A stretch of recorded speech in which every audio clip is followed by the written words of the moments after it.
This is the Ohio AgNet from the Voice You Know with the News You Trust studio, sponsored by BASF. Visit with your local ag retailer about 0% financing on all BASF crop protection, seed treatment, and Zetavo brand soybeans now through March 15th. I'm Ty Higgins in Columbus for the U.S. Trotting Association's annual meeting. They're based right here in Ohio. T.C. Lane is the COO of USTA. He tells me more about their organization.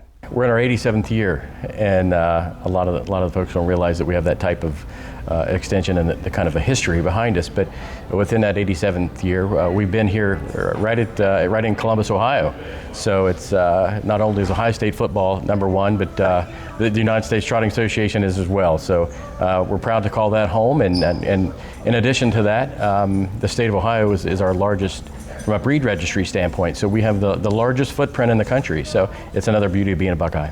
It's one of the aspects of agriculture we probably don't talk enough about. Can you give us an overview of the equine industry as it sits right now in Ohio and across the country? The footprint that the standardbred racing provides to the overall economy is quite large. And when you look at the agricultural sector and the types of influences from a macro level, I think that often we do get kind of forgotten. But when we look at the production of 17,000, 18,000 brood mares being bred per year from an association that has 20,000 members, and you're looking at roughly 400 to 4,500 individuals within, say, the state of Ohio, back to that as far as the example, that's an economic driver. And the beauty of that is that how that relates from a value-added standpoint in the whole scope.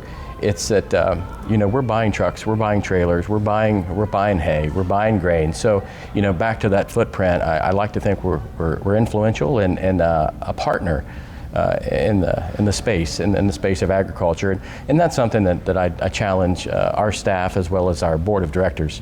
Is that it takes a village to make agriculture as a whole operate fluidly, and so that's something that's not lost on our board. And it's something that I do carry on very serious. How do you see those future conversations going with farmers of row crops and livestock to get them more involved? Obviously, they have the capability with the facilities they might have on the farm to get into the equine business, but how do those conversations get started? Well, it's about awareness, and we have to look at opportunities and look, I follow the markets external to our industry, quite close, and I think it's very important to be sensitive to what other areas of agriculture and to see how we can fit into those. And back to standardbred racing, and I know that when you look at the crop situation, but when they're trying to compare whether or not to plant soybeans or to plant corn, I'm also looking at hay crops, and I'm looking at if we're having to go out west to purchase hay, then that means more of an expense to my folks on my end, and so it takes an awareness, and I'm fortunate enough to be in that opportunity where I can see that from that external standpoint or internal standpoint, which I can view the externals.